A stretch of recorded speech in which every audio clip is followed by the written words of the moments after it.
The customers, the members, the owners of Kit Carson, how do they participate? You touched on this before, but can you elucidate some more on that? There's board meetings, but I talk to customers every day. I mean, I talk to customers when there's outages. So it's really how the owner wants to participate. We have board meetings, so if they have issues, they come to a board meeting. You have elected officials who are your board members. So you have access to your board members at any time. We have annual meetings. At our annual meetings, that's where bylaws and reports are done, where it really is a meeting of the members to hear what their concerns are.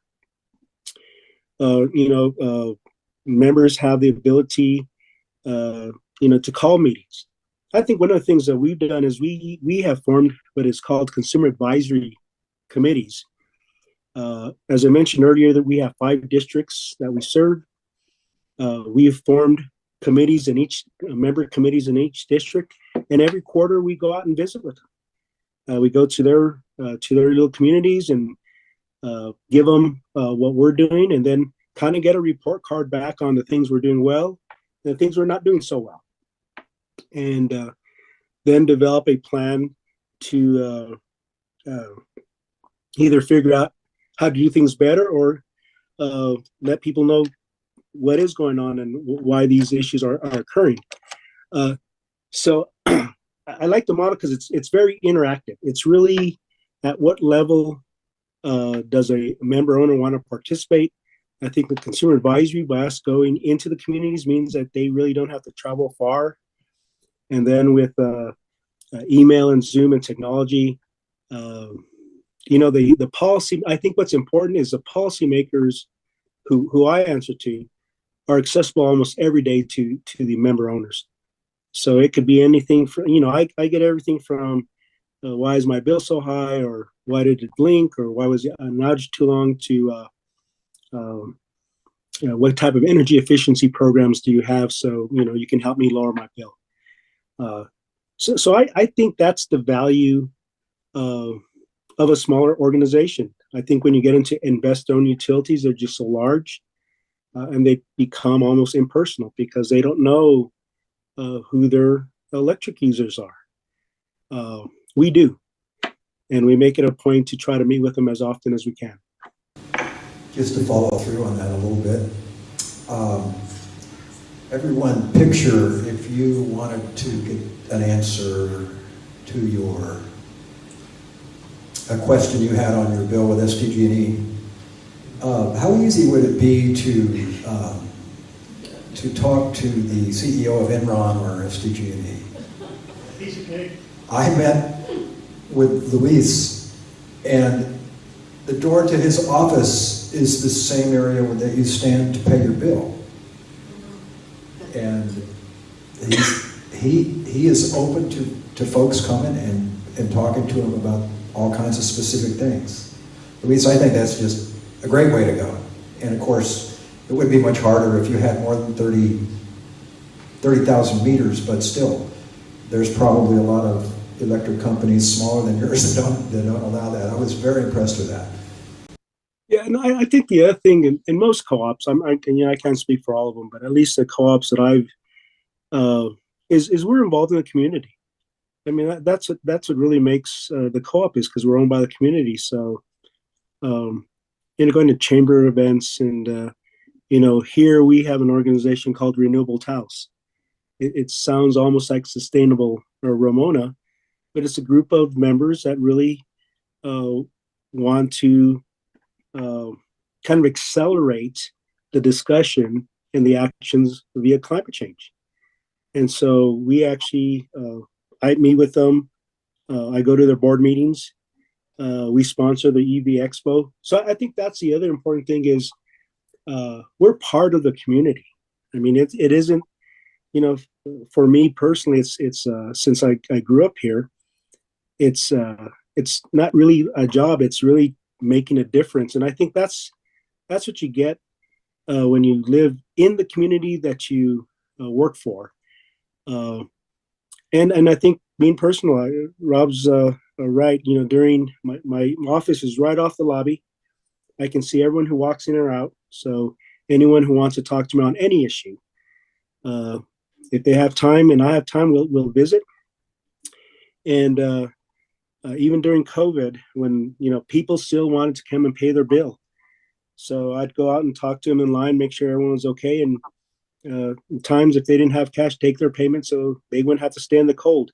I think that's the difference of a co-op model, and I think why we've been successful is we really care about what happens to our members, and it does make a difference because on some of these challenges that we've accomplished, when you tell a community that you can become 100% daytime solar, there's a lot of critics out there that says you can't, and but the day you do, the members were so proud of our accomplishment because it became our accomplishment. So I think one of the things as I speak and I've spoken to other groups is these things are possible.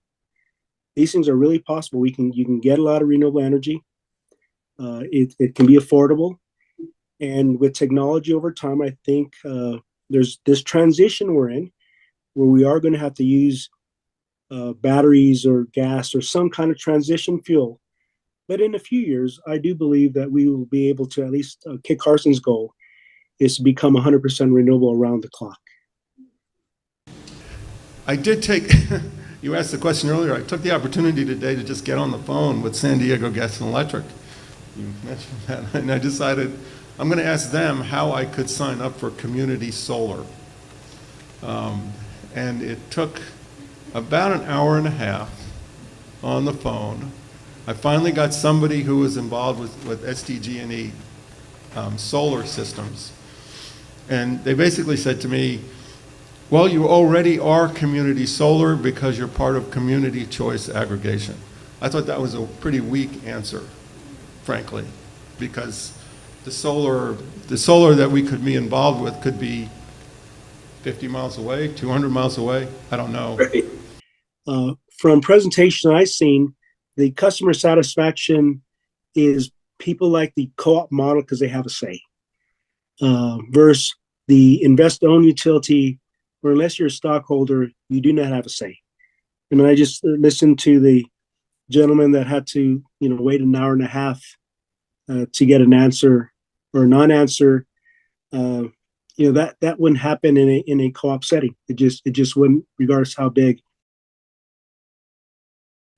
As far as climate, we have a diverse community. We have a resort. We have 4 resorts. I would say there's a resort on the east side of our system that caters to a lot of our folks from Texas that don't really feel climate change is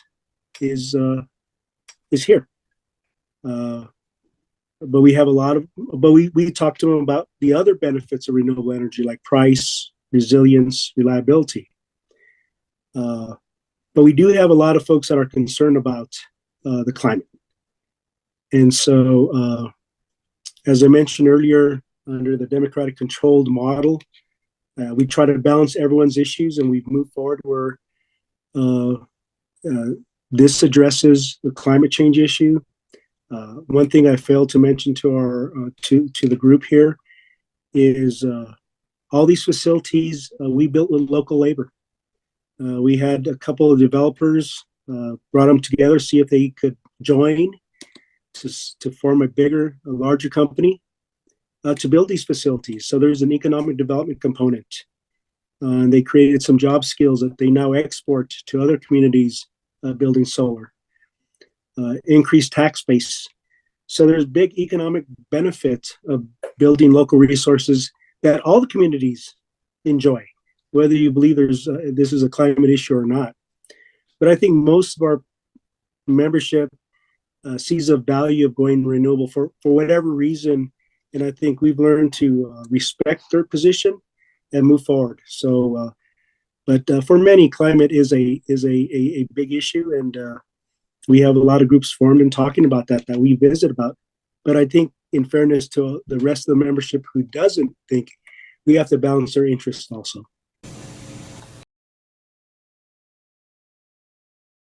My name is Luis Reyes, CEO of Kit Carson Electric Cooperative. As a result of the COVID, the Board of Trustees asked management to look at partners that we had to see what kind of assistance we could offer, whether it was in broadband, whether it was in food services.